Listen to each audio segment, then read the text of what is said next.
Okay, habari zenu tena, ni wenu Kisiwa Koja katika kisiwa cha sheria. Uh, Nashukuru sana mwanzo kwa vile mnaendelea ku appreciate video zetu. Nafikiri last time tuliongea kuhusu how to buy land in Kenya katika part 1. Leo tutazungumzia part 2. Unanunua vipi shamba hapa Kenya baada ya kwamba umefanya due diligence. Kile tulizungumzia how you do due diligence, kwamba unahakikisha kwamba ile shamba yako ambayo unanunua iko na clear title deed. Ule mtu ambaye kwamba yuko kwenye title, jina lake unahakikisha kwamba limeandikwa kwenye title deed na unaichunguza na unaipata iko sawa. So unafanya nini baada ya kwamba umejua kwamba hii title deed iko sawa?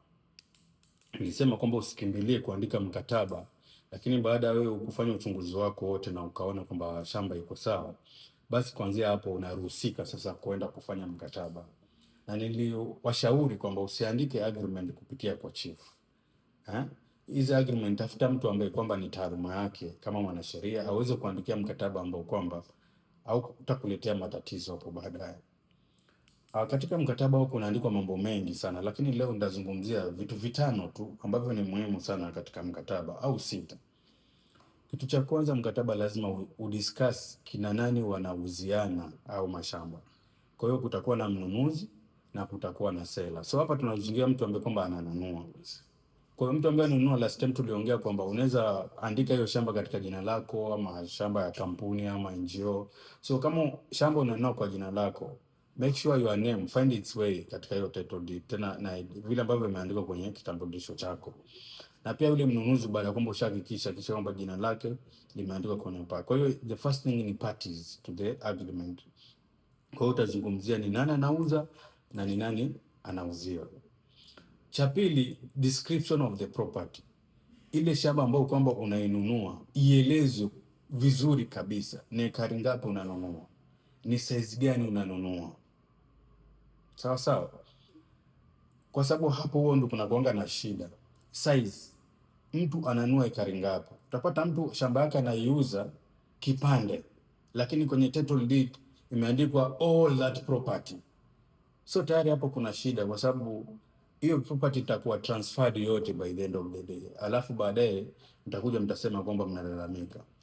Kwa hiyo ukimaliza parties, ukienda description property, unaenda consideration.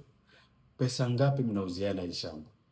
Kwa hiyo kama ni 1,000,000 utaandika pale tunauziana 1,000,000.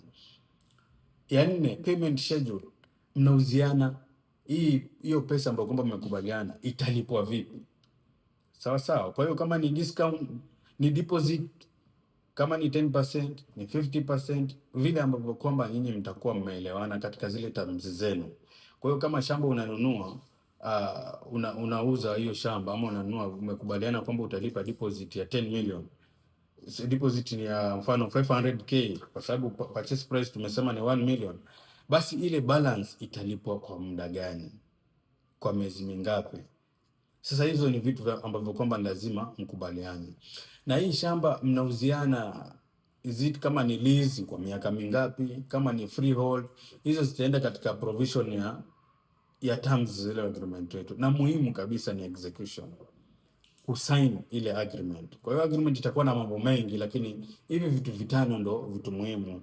Wanaonunua shamba, maelezo ya hiyo shamba yenyewe, pesa ngapi, pesa zitalipwa lini na kwa muda gani, kwa sababu utapata mtu ana sign agreement, ameenda amekimbilia amesign agreement kwamba amelipa deposit mfano hiyo 500,000 na amesign katika ile agreement kwamba yeye amepokea pesa zote.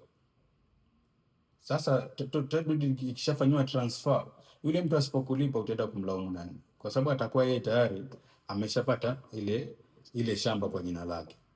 Kwa hiyo wewe kama mnunuzi pia, nikiongelea kuhusu mnunuzi, make sure haulipi pesa zote wakati unanunua hii shamba mpaka transfer ile kwako, na mkataba uwe very clear kwamba utaenda kulipa ile balance baada ya kwamba shamba itakuja kwako, kwa sababu process inaweza endelea, upate kuna mtu mwingine pengine alikuwa mrithi hapo husishwa, ameenda amefile case kotini, then unabaki kwa na mkataba ambao kwamba hauwezi kufanya transfer of your land.